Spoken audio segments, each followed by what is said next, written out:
Assalamualaikum warahmatullahi wabarakatuh.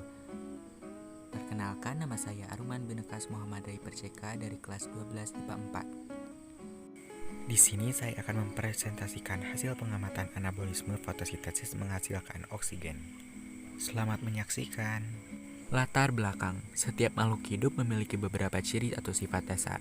Salah satu yang utama adalah makhluk hidup yang perlu makanan dan mengeluarkan zat sisa. Apabila kita cermati, sifat dasar tersebut mengarahkan kita kepada suatu mekanisme yang terjadi di dalam tubuh makhluk hidup yang disebut dengan metabolisme.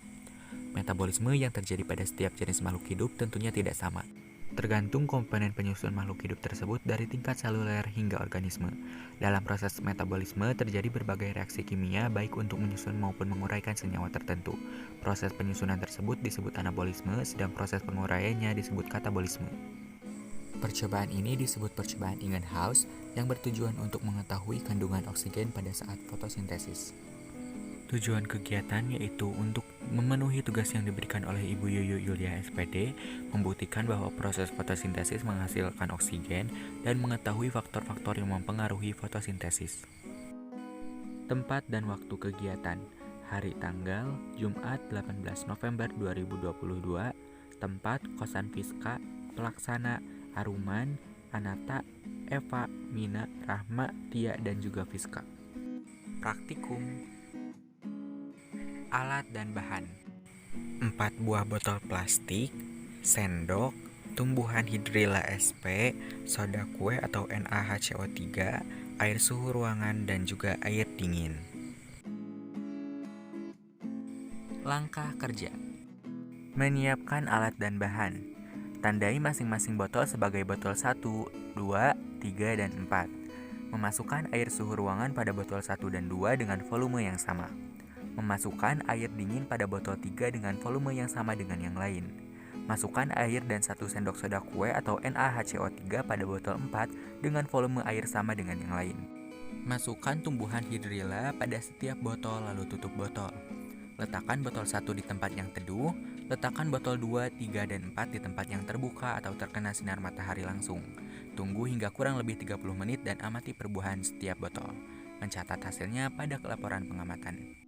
Pembahasan. Berdasarkan reaksi pada praktikum, dapat dinyatakan bahwa pada fotosintesis terbentuk oksigen, ditunjukkan dengan gelembung udara yang dihasilkan. Berdasarkan hasil pengamatan juga, jumlah gelembung udara yang dihasilkan pada perlakuan tempat teduh lebih sedikit gelembung udara dibandingkan dengan perlakuan yang ditempatkan di luar ruangan di tempat terbuka. Dalam pengamatan ini, jumlah gelembung paling banyak terdapat pada perlakuan dengan NaHCO3 dan cahaya matahari. Hal ini membuktikan bahwa intensitas cahaya dan kandungan CO2 sangat mempengaruhi proses fotosintesis. Intensitas cahaya yang optimum sangat baik untuk proses fotosintesis, dan sebaliknya dengan intensitas cahaya yang terlalu rendah atau terlalu tinggi dapat menghambat. Semakin tinggi konsentrasi karbon dioksida di udara akan meningkatkan laju fotosintesis. Berbeda dengan karbon dioksida, semakin banyak konsentrasi O2 akan membuat intensitas fotosintesis menurun. Laju perlakuan suhu rendah atau dengan menggunakan es batu hanya menghasilkan sedikit gelembung pada hidrilla yang diberikan es batu dengan suhu 10 derajat Celcius sangat sedikit.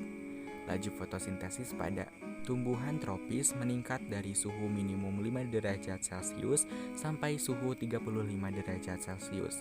Di atas kisaran suhu ini, laju fotosintesis menurun.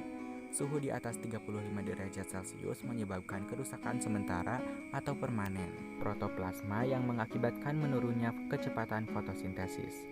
Semakin tinggi suhu, semakin cepat juga penurunan laju fotosintesis.